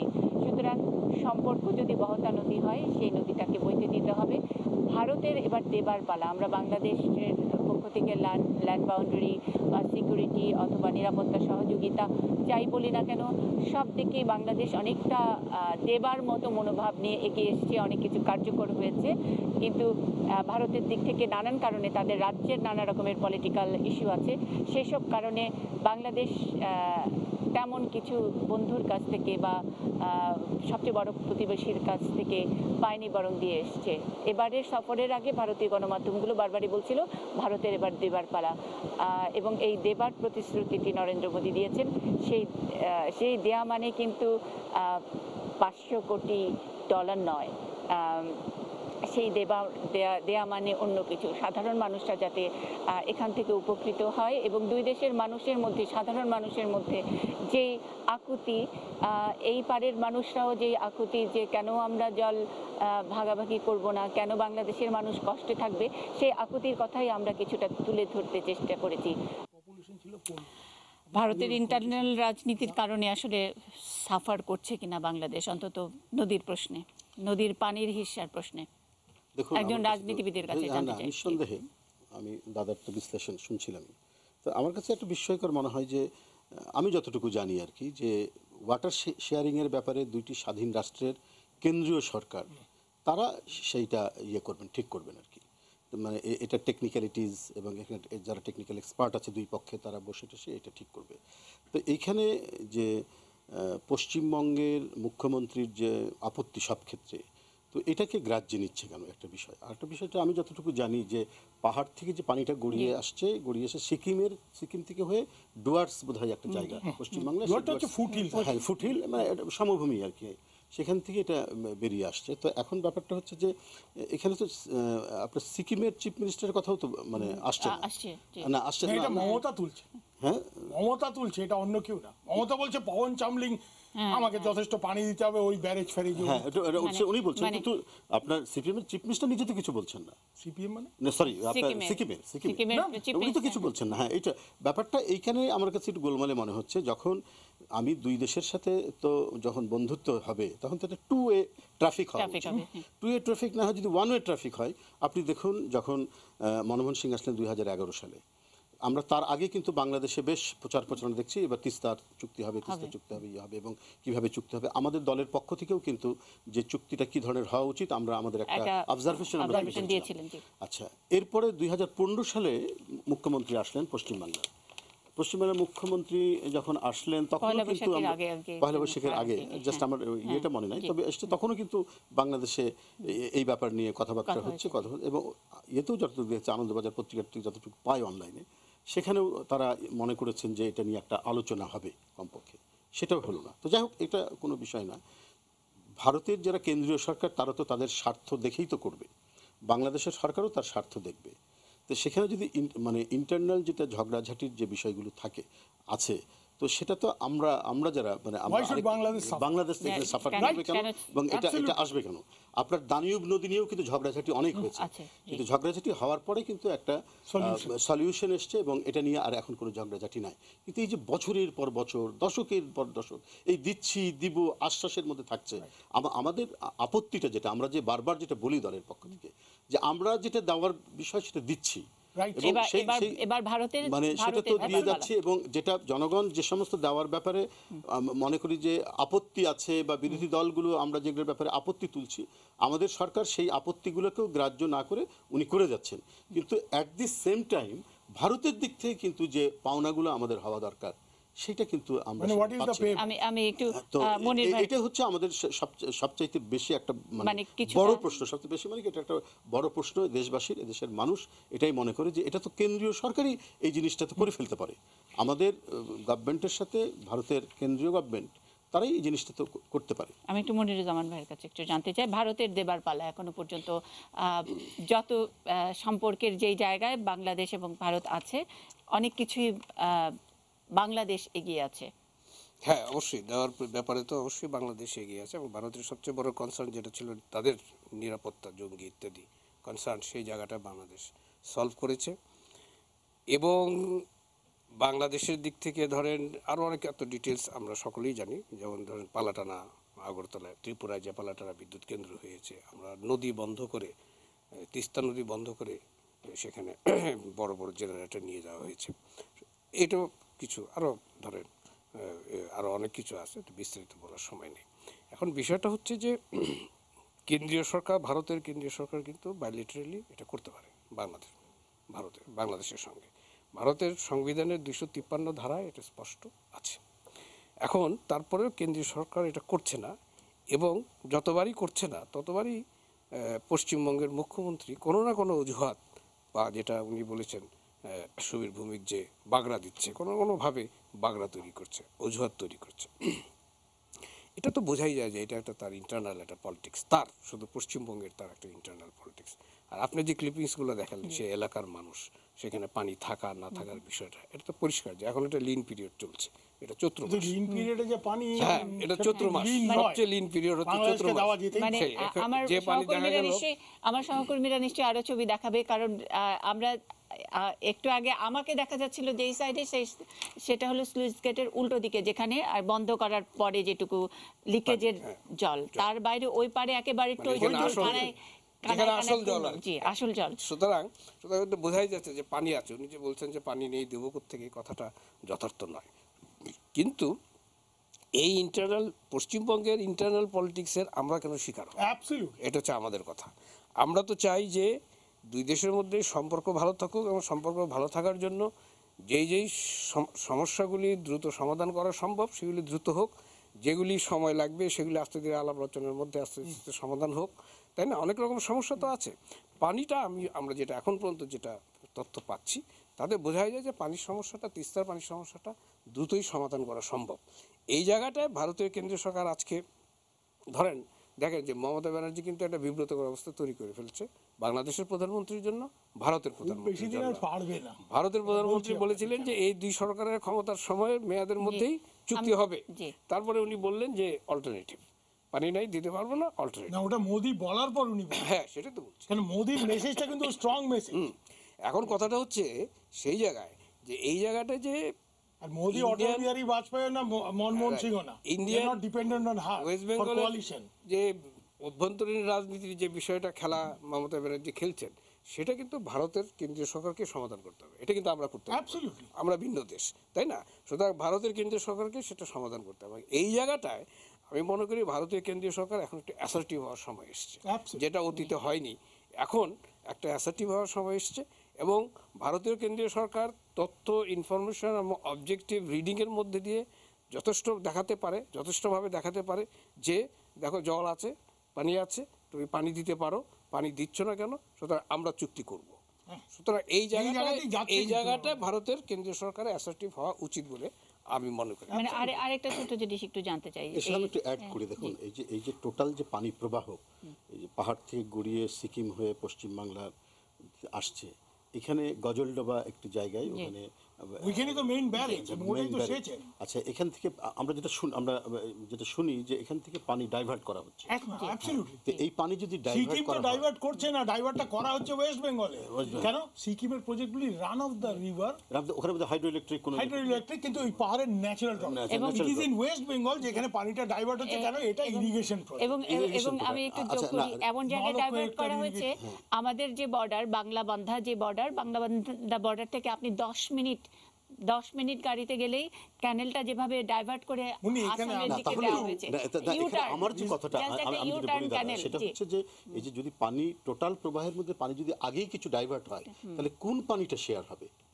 তো সে তাহলে এখন Side canal এর, জি। তাহলে তো যে পানিটা থাকছে, আমি সোজা কথাই বলছি আর কি, যে পানিটা এটাই তো থাকছে, প্রশ্ন, যে প্রশ্ন তো- ডাইভারশনটা হচ্ছে ওয়েস্ট বেঙ্গল, আর উনি চিৎকার করছেন সিকিম টিকিম আবল সিকিম তাবল টিকিম, তাহলে তো আমরা একটা অল্প পানির না, না, সেটার তবে শেয়ার এখানে উনি আসছে। এখানে- তো সেটা ওটাও তো মেক শিওর করতে হবে না, না, না, যে না ওই যে ডাইভার্ট যেটা করা হচ্ছে ওটা করা যাবে না, পানির যে টোটাল যেটা প্রবাহ, সেই প্রবাহটার মধ্যে মানে Absolutely. এটার ন্যায্য হিস্সাটা আমাদের না, পেতে না, হবে। এখানে আর শোনো, এটা- এখানে আমি দুটো আপনার কথা আমি কাছে একটু আসছি। বলি, রিজু ভাই, আমি না হলে আপনার এটা কাছে- করবেন না। শুভঙ্করের ফাঁকি থেকে না, বলুন। না, আপনার কাছে আসছি। আমি শুধু একদম স্পেসিফিক হ্যাঁ, বলুন। আমি জানতে চাই। এর আগে আপনি বললেন যে 2011 সালে যখন নাকি তিস্তা নিয়ে কথাবার্তা হচ্ছিল, মনমোহন সিং এর যখন সময় বাংলাদেশে আসেন, হ্যাঁ। আসেন, তার আগে আপনারা একটা প্রস্তাব দিয়েছিলেন যে এরকম হতে হ্যাঁ, পারে। সেটা আমরা- তাহলে এবার কি তিস্তার ব্যাপারে কোনো স্পেসিফিক কোনো দিক নির্দেশনা আপনাদের আছে? না, এখন যেমন আমাদের তো আগেই বলা বললেন যে হয়েছে, ডাইভার্ট করা, আমাদের তো বলা আছে সেটা কি হবে না হবে সেটা তো আমরা এটা বলেছি, কিন্তু আমরা যেটা মানে ওই বারবার যেটা আগেরটাতেই আছে। আমরা এমফেসিস যেটা দেই সেটা হচ্ছে যে টোটাল যে পানি প্রবাহ, সেই পানি প্রবাহটার ওখান থেকে শেয়ারটা মানে ডাইভার্টেড ভলিউম না, ডাইভার্টেড ভলিউম না, না, কারেক্ট। মানে আমি হ্যাঁ মানে একেবারে total অরিজিনাল যে শেয়ার পানির যে থেকে। ভলিউমটা যেটা আসছে সেখান থেকে শেয়ারটা আমাদের হতে হবে। না, এখানে আমি একটাই জিনিস শুধু বলে দেই, এই যে আপনারা বলেছেন না যে কম্পালশন, আমি ভারত তো একটা ফেডারেল স্টেট, তো এবং গত বেশ কয়েক বছর, এই 2014 আগে 84-এ রাজীব গান্ধী হই হই করে দাদা জিতেছে। আমি ইন্টারফেয়ার করছি না, আমি আপনার সাথে আপনি না, না, ভালো কথা compulsions of coalition politics, Atal Bihari বাজপেয়ীর এনডিএ তো যদি দেখেন, Mamata Bandyopadhyay Trinamool Congress was a constituent of that, এবং তাদের সাপোর্টের উপর নির্ভরশীল। হ্যাঁ, ঠিক আছে। মনমোহন সিং এর ক্ষেত্রে তাই। আজকে কিন্তু এটা ঘটনা, আজকে সেটা কিন্তু নয়। সে ওই জায়গায় নেই, এবং যার জন্য আপনি দেখবেন যে মোদি অনেক বেশি অ্যাসার্টিভ। যে বলছে, শেখ হাসিনার দিকে তাকিয়ে বলেছেন যে আপনার এবং আমার সরকার এটা সলভ করবে, Correct না। এবং এইটা কিন্তু ইউ আর রাইট, যেটা মনির ভাই বলছিলেন, ওই দিকেই কিন্তু যাচ্ছে। যে একটা স্টেজের পর মোদি কিন্তু যে লোক ডিমনিটাইজেশন করে ফেলতে পারে, 86% কারেন্সি হাওয়া করে বাজার থেকে, এবং বড় বড় ইকোনমিস্টরা সমালোচনা করেছে, একটা জিনিস এই লোকটা আছে, আমি তার রাজনীতি সমর্থন না করতে পারি, কিন্তু he has got courage, political courage. এটা কিন্তু এইবার আপনারা বাংলাদেশের ক্ষেত্রে দেখবেন। দাদা। আমি দুটো কথা একটু আপনাকে বলে নেই, তারপর আপনি বলুন। সেটা হচ্ছে এই, যে ভারত সরকার কিন্তু পুরোপুরিভাবে এই কাউন্টার প্রপোজাল যেটা Mamata, they have seen through it, যে এটা কেন, এটা ঘটনা যেটা আমাকে অজিত ডোভাল নিজে বলেছেন যে this is India sovereign commitment, এটা মনমোহন মোদির ব্যাপার না। আজকে যদি ভারত এই কমিটমেন্ট দেওয়ার পর এটা চুক্তি আকারে না আনতে পারে, no other country will believe India. তাই জন্য this is a very serious issue. এই জন্য এই চুক্তি হবে, এবং হবে। মমতাকে নিয়ে আরো 2-3 মাস চেষ্টা করবো ওকে লাইনে আনতে, ওই রাইজার বা, এরপরে কিন্তু এই চুক্তি মোদি এককভাবে করবে, আমি এটা বলতে পারি জোর গলায়। তার আরেকটা বড় কারণ আছে, এখানে একটা পলিটিক্সের ব্যাপার আছে। এই চুক্তিটা যেই করবে, মমতা হই হই করে এত বাধা দেবে, কংগ্রেস আর লেফট তো পারবে না। তারা তো বাধ্য হবে সাপোর্ট করতে মোদিকে। আমি যদি ভারতের দৃষ্টিভঙ্গি থেকে দেখি, আমি বলবো যে তারা তাদের আমরা বিরতির জন্য কিছু রাখি, 2004 বিরতির জন্য রাখি কিছু, বিরতির পরে এসে বাকিটা শুনবো। ব্রেকিং নিউজ এখন দিতেই পারি। সুবীর ভৌমিক বলেছেন এই চুক্তি হবে এবং খুব শিগগিরই হতে যাচ্ছে, যেরকম ইঙ্গিত দিয়েছেন। একটা ছোট্ট বিরতির পরে খুব শিগগিরই ফিরছি। নদী এমন নদী, জল চাই একটু যদি, দুহাত ভরে উষ্ণ বালুই দেয় আমাকে এ প্রিয়া।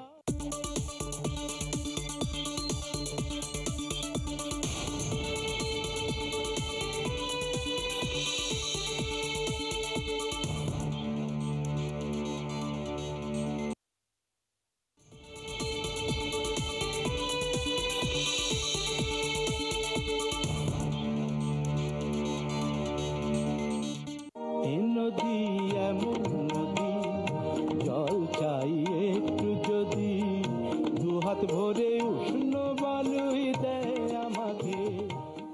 না, দুহাত ভরে উষ্ণ বালু পাবে না বাংলাদেশ। খুব শিগগিরই হয়তো তিস্তার হিস্সা পানি সেটা পাবে। আমরা অনুষ্ঠানের একেবারে শেষ ভাগে খুব ছোট্ট করে সবার কাছে একটু শুনতে চাই শেষ মন্তব্য রুহুল কবির রিজভী। দিদি যদি হস্তক্ষেপ না করেন, একেবারেই ছোট্ট। ভারত গণতান্ত্রিক দেশ, সে আমি সময় হস্তক্ষেপ করব। গণতান্ত্রিক দেশ, পশ্চিমবাংলার মুখ্যমন্ত্রীকে মানে ইয়েতে নিয়েই, গুড হিউমারে নিয়েই তারা করতে চাচ্ছেন।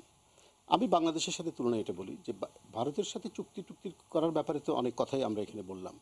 তো পার্থক্য একটাই, সেটা হচ্ছে যে বাংলাদেশের সরকার আবার এইটা মনে করে না, নিজের মতো করেই সেটা করে। যদিও এটা কি বলে কেন্দ্রীয় সরকার যেটা, সেটা বাংলাদেশ সরকারের সাথে এটা করতে পারত। তো এটা একটা বিষয়। আর দ্বিতীয়টা হচ্ছে যে আশ্বাসের মধ্যে কতদিন চলবে, কারণ আমরা এখনও জানি যে 30টা নদীর পানি ডাইভার্ট করার একটা স্কিম ভারতের আছে এবং গঙ্গার পানি কাবেরী নদীতে নিয়ে যাওয়ারও একটা পরিকল্পনা সেখানে আছে। তো যদি এই আশ্বাসের মধ্যে আপনার সময়ক্ষেপণ হতে থাকে, দীর্ঘায়িত হতে থাকে, তাহলে কি আমরা আসলেই প্রতারিত হয়ে যাব কিনা, মানে আমরা একেবারে পানি শূন্য অবস্থায়, যে আমরা বারবার যেটা বলি সেটাই তো সত্য পরিণত হবে। আসলে আমি মনে করি সমাধানটা হচ্ছে বেসিন ম্যানেজমেন্ট। অ্যাবসলিউটলি, এটা হচ্ছে মূল সমাধান। আমাদেরকে কম্প্রিহেন্সিভ বেসিন ম্যানেজমেন্ট, এটা আপার রিপেরিয়ান কান্ট্রির সঙ্গে লোয়ার রিপেরিয়ান কান্ট্রি মিলে এটা করা দরকার। তিস্তা চুক্তি তার একটা পার্ট, নিঃসন্দেহে। গঙ্গা ব্যারেজ, এবার প্রধানমন্ত্রী গঙ্গা ব্যারেজ নিয়ে কিছু কথা বলেছেন, যদি এটা নিয়ে কোনো ফাইনাল সিদ্ধান্ত হয়নি, চূড়ান্ত সিদ্ধান্ত হয়নি, তারপর মনে করি যে বাংলাদেশের দিক থেকে গঙ্গা ব্যারেজ নিয়ে অগ্রসর হওয়া উচিত এবং ভারতকে এটার সঙ্গে যুক্ত করে এই ব্যারেজটা করা উচিত। তাহলে বেসিন ম্যানেজমেন্টটার দিক থেকে আমরা একটু শক্তিশালী হবে। এবং এটা ছাড়া কিন্তু আমরা আলটিমেট ওয়াটার ম্যানেজমেন্ট যে বিষয়টা বাংলাদেশের জন্য, সেটা কিন্তু কখনো হবে না আর কি। সুবীর ভৌমিক, একেবারে আপনার জন্য 30 সেকেন্ড সময়। তাহলে 10 সেকেন্ড করে 3টে জিনিস বলে দেই। প্রথম কথা হচ্ছে এই চুক্তি হবে, এবং শুধু এইটা নয়, মোদি যেটা, আমি যতটুকু আজকে ওয়াটার রিসোর্সেস সেক্রেটারির সাথে কথা বলেছি, প্রাইম মিনিস্টার্স অফিস থেকে ইনস্ট্রাকশন গেছে আরও 7টা নদী। কেন মোদি বলছে এই একটা করে এই যে অ্যাপ্রোচ এতদিন ধরে, this is wrong. Comprehensively major রিভার্সগুলি নিয়ে, এখন বাংলাদেশ হয়তো ওই আইনুন নিশাত সাহেবের লেখা আমি পড়েছিলাম 54 না, কিন্তু 7 to 8 মেজর রিভার্সে খুব দ্রুত একটা সলিউশন আসবে। 2 নম্বর হচ্ছে, Modi is not a very patient man, he is not Manmohan Singh আর অটল বিহারী বাজপেয়ী। তার কোনো কোয়ালিশন পলিটিক্সের কম্পালশনও মমতাকে নিয়ে নেই। তাই জন্য একটা লেভেল অবধি উনি মমতাকে নিয়ে চলার চেষ্টা করবেন, কিন্তু তারপরে কিন্তু উনিও একলা চলতে যাবেন এবং উনি এটা করবেন। সেখানে মমতা যদি কোনো গোলমাল করে, করে, স্টেট গভর্নমেন্ট তার হাতে, ল অ্যান্ড অর্ডারের দায়িত্বটা তার হাতে, সেখানে কিন্তু একটা সেন্ট্রাল ইন্টারভেনশনের স্কোপ থেকে যাচ্ছে। Mamata will play with fire যদি এইটা নিয়ে বেশি বাড়াবাড়ি করে। 2 নম্বর আর লাস্ট যে পয়েন্টটা আমি বলবো, যে অ্যাপার্ট ফ্রম এই যে সার্বিক এই যে পুরো ব্যাপারটা, যে অন্যগুলি, আমার নিজের যতটুকু ধারণা এই বছরের মধ্যে উনি এটা সমাধান করতে চাইছে। এই জন্য ওই মাই গভর্নমেন্ট অ্যান্ড ইয়োর গভর্নমেন্ট, এটা কিন্তু ওই 2019-এ তো আপনার এখানেও নির্বাচন, ভারতেও নির্বাচন, তো তার আগে হয়তো আপনাদের এখানে কবে হবে তবে আমি জানি না, ভারতে এগিয়ে আনার হয়তো ব্যাপার নেই, কিন্তু মোটামুটি এই একটা টার্ম কিন্তু উনি টাইম ফ্রেম কিছু অফিসিয়ালি দেননি, কিন্তু হি হ্যাজ হিন্টেড। 2 নম্বর হচ্ছে, আমার নিজের মনে হয়, যদি আমি সঠিকভাবে বুঝে থাকি ভারতের এক সেকেন্ড প্রশ্ন করে যে এই চুক্তিটা কি মানে পাস্ট টেন্সে থাকবে না প্রেজেন্ট টেন্সে আসবে কখনো? না, আমি প্রেজেন্ট টেন্সের কথাই বলছি। প্রেজেন্ট টেন্স তো দেখছি না, কোনো কিছুই দেখছি না। আপনি দেখছেন না অনেক কিছু, আপনি আজকে দেখতে পান না, সাবমেরিনের মতো আবার দেখতে পাবেন। কিন্তু একটা ব্যাপার, এখানে আই টেক হিজ মন্তব্য, পয়েন্ট, শেষ লাইন। এই জায়গায় যদি আজকে দাঁড়িয়ে যেখানে অনেক ভালো অবস্থানে কেন্দ্রীয় সরকার রয়েছে, লোকসভা না রাজ্যসভাতে ওদের কিছুদিনের মধ্যে মেজরিটি হয়েছে, তারপরে যদি ভারত সরকার না করতে পারে, এটা ভারতের মুখ পুড়বে। ভারতের সাথে, কেন এটা ইন্ডিয়ার সভারিন কমিটমেন্ট ছিল 2011 এই চুক্তি, মনমোহন সিং ড্রাফট নিয়ে এসেছিল, ভারতের সাথে আর কেউ কোনোদিন চুক্তি করতে আসবে না। It is a serious question of India's international Prestige, তাকে এই চুক্তি করতেই হবে নিজের মুখ বাঁচাতে গেলে। শেষ করব। আর লাস্ট পয়েন্ট যেটা আমি বলবো সেটা হচ্ছে এই ভারত বাংলাদেশের গুরুত্বটা বোঝে, এটা ওয়ান ওয়ে না, it's a two way traffic. Bangladesh is a very strong country for various different reasons. I don't believe.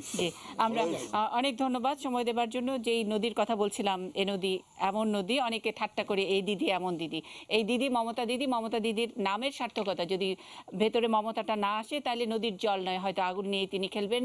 আর রাজনীতির এই আগুনে মমতা কোথায় যাবেন সেটা নিজেই বুঝবেন ভারতীয় রাজনীতিবিদ, তিনি ভালো করে বুঝবেন। তবে বাংলাদেশের এবার পাবার পালা, বাংলাদেশ অবশ্যই পাবে, এটুকু প্রত্যাশা নিয়ে আমরা আজকের অনুষ্ঠান শেষ করছি। ভালো থাকবেন সবাই। নদী এমন নদী, জল চাই একটু যদি, দুহাত ভরে উষ্ণ বালুই দেয় আমাকে।